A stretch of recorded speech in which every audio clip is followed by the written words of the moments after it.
What's up, friends and viewers? Welcome back to another Pokemon VGC video. Today we're going to be showcasing a very fire team, if you know what I'm saying. We finally got Koraidon on our hands, and we're going to showcase some incredible fire damage in this video, hopefully. So let me run you through the team comp. Let's get straight to it.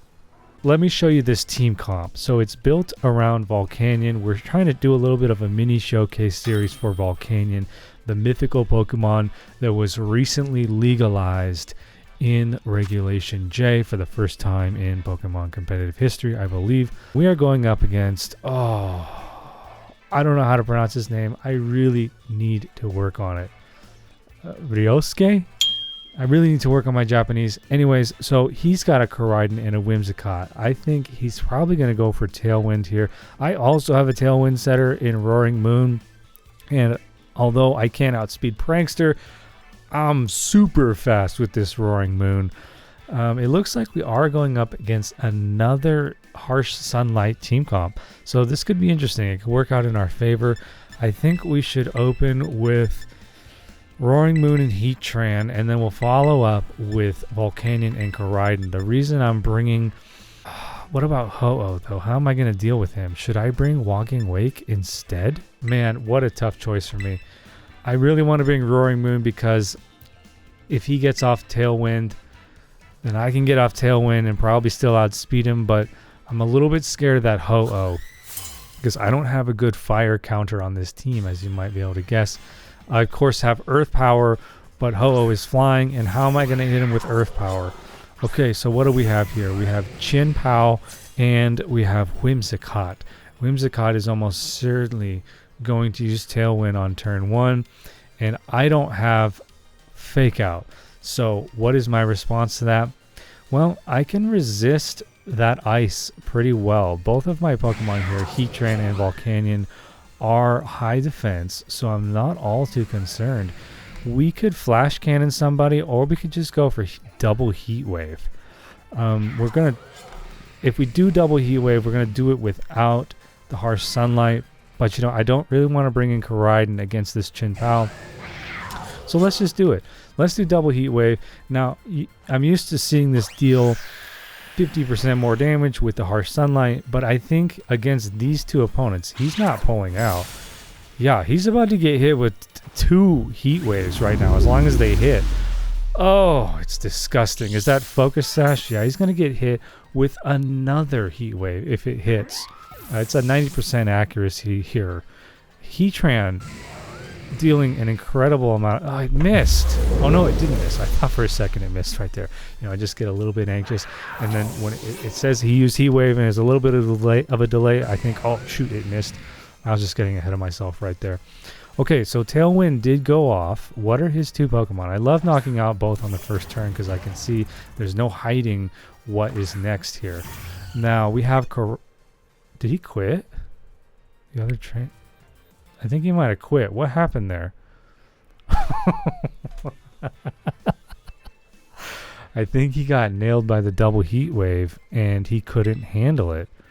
So, I don't know. Normally I'm used to seeing the battle was canceled, but if he like turns off his switch or he disconnects the switch, then I think he still loses, but it doesn't tell me the battle was canceled. It just says the connection was lost. So let's see. Did I rank up?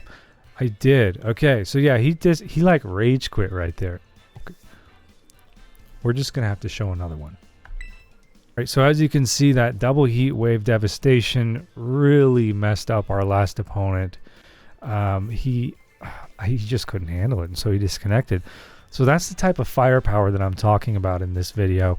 Obviously, we're going to do another match here, so let's just... I'm not going to make you sit here and wait for me to search for an opposing trainer. Okay, so what are we going up against this time? It looks like a sand team. Wow, we are going up against this. This is actually quite similar to some of the sand comps I've used on this channel. If you guys haven't seen my Sandstorm playlist, I'm going to link it right now, so you can get a nice little graze through that populated playlist. Anyways, this presents a bit of a problem for me because fire is very weak to ground. In particular, Heatran is very weak to ground, but thankfully we do have Terra Grass on both Heatran and Volcanion, so we will be able to react to that. Now the real question is, do we bring in Lilligant here? Does it make sense to bring Roaring Moon? It would if his team was slow, or sorry, if his team was fast, but his team is quite slow actually, and I don't see a Trick Room user. Maybe I'm mistaken, I might get blindsided by a Trick Room, but you know, we're going to risk it for a biscuit, and we're going to open with Lilligant. Now Lilligant is kind of an underrated Pokemon. The Hisuian variant is more common in the VGC meta right now, but they both have Chlorophyll. I don't actually have Hisuian Lilligant. I have the regular Lilligant. I don't actually remember which region she's from originally. So there we have the Harsh Sunlight. It's going to get overridden, I think, by the Sandstorm. I really should have foreseen this. I should have not opened Koraidon and instead kept him in reserve and then switched him in here. But that's okay. I think we can one-hit KO Tyranitar with a Collision Course. He would be wise to protect here, but I'm going to go for it anyways. Now I can't Solar Beam here, but I could go for a Sleep Powder. Sneasler's probably going to move first here, and I'm a little bit concerned about what I think he's probably going to hit me with Poison right there. If I play this right and swap in Heatran, the Poison should be nullified. You know, Poison does not affect Steel. So if he doesn't pull out that Tyranitar, he doesn't protect on the Tyranitar, it's going to get one-hit KO'd for sure. He does not pull him out or protect. So that T-Tar is done. There's absolutely no way he could survive that Collision Course. This is a Choice Scarf Koraidon. Now, what is the Sneasler going to do? Was he going to go for a Poison attack right there? He did. He used Dire Claw, so that was a nice read. Now, the only problem here is that we don't have Harsh Sunlight, so I think I do have the ability to use it on one of my other Pokemon. I think it's Walking Wake. All right, but the only way for me to get it back right now is to actually take Koraidon out, and then... Did he seriously just send in Ursaluna right now? I mean, I could probably one-hit KO this as well, unless he protects. Should we go for it? I think he might be giving up a ground attack on Koraidon. If he does, I'm pretty much toast. Am I toast? No, maybe not. Okay, let's just go for a regular Collision Course, and then we'll Terra Grass and Terra Blast Ursaluna. Hopefully he's not going to protect. The other option is to Heat Wave. Heat Wave's a safer move because if he protects on the Ursaluna, at least I can still hit the Sneasler. Now, if he does use Headlong Rush, which I'm thinking he will, then we are going to actually resist the Headlong Rush. Now, the only problem is here that as Terra Grass, we are now going to be very vulnerable to Sneasler's poison attacks. Okay, what is that? Is that a Focus Sash, or he just straight up survived that? Okay, Heatran should be moving next here. Hopefully that Heat Wave hits Ursaluna so we don't have to take a monster hit from him. It does. And it almost KOs Sneasler as well. Heatran's special attack is just incredible, I have to say. He is such an awesome Pokemon. I really like Heatran. You know, it reminds me of one of my dogs from the past who is now quite long gone now. Her name was Bella. She was a beautiful American Bulldog and a guard dog at that. And I just really miss her. But every time I look at Heatran, I think of Bella a little bit. And that makes me happy. Okay. So I think we should swap out Koraidon. And then we can bring in Volcanion. Now the Assault Vest spec is not going to help us here because... both of my opponents are physical attackers. I think that Heatran is going to get focused down here. So I'm just going to protect. And then hopefully he's double targeting Heatran and we can bring in Volcanion and set up nicely for our next turn. Possibly bring in Koraidon and then use our Harsh Sunlight finally, because we just got overridden by that Tyranitar's Sandstorm. But you know what? In hindsight, if I didn't open with Koraidon, then I would not have been able to one-hit KO the enemy's Tyranitar, and that is a big help for us. Okay, so who is he targeting here? We have a Terra Steel Garchomp. Dire Claw gets protected. What about Garchomp? What did he do? Hopefully not an Earthquake. He used a Dragon Claw on Koraidon. Okay, now the Garchomp is probably significantly faster than my Pokemon, and Sneasler definitely is. So I think we should probably Heat Wave here, which will probably, it will one-hit KO the Garchomp if it goes off, and then we'll bring in Koraidon, and hopefully he can get off a collision course one more time to take out one of these opposing Pokemon. Or actually we can choose which move to use on the Koraidon because he does have Choice Scarf and it has been reset. We can bring in the Harsh Sunlight now. If the Heat Wave from Volcanion goes off, that's going to be GG. He targets down Koraidon, and what does the... Oh, damn! This is why I really dislike Dire Claw. It is so RNG. Oh, thankfully he survives. And it hits both of them. That's GG.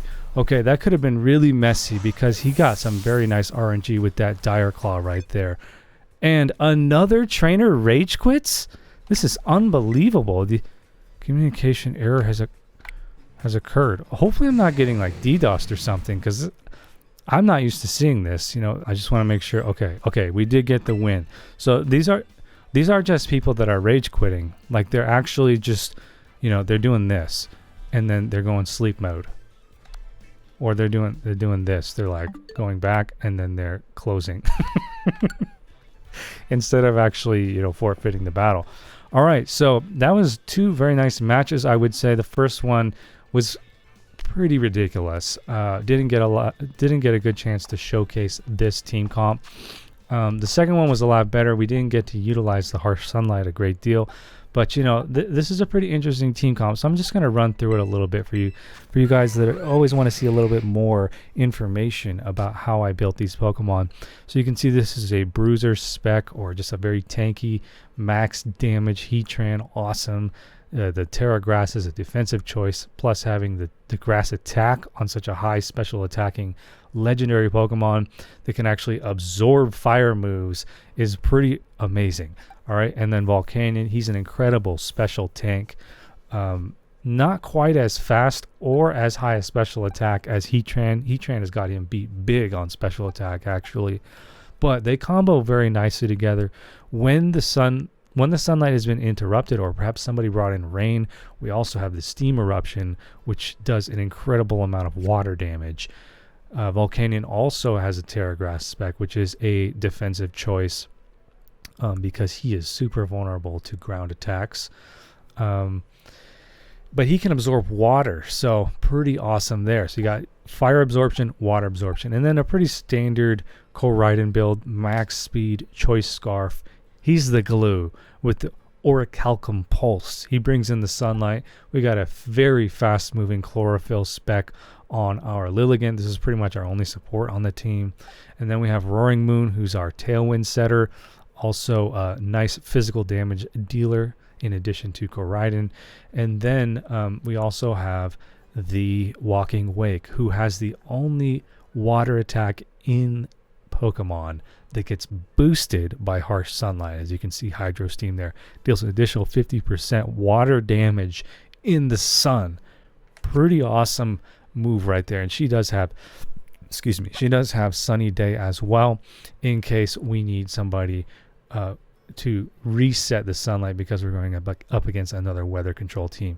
And also kind of a support spec there with Breaking Swipe and Snarl. That gives us the ability to nerf the opponent's attack damage rather. So that is the team comp.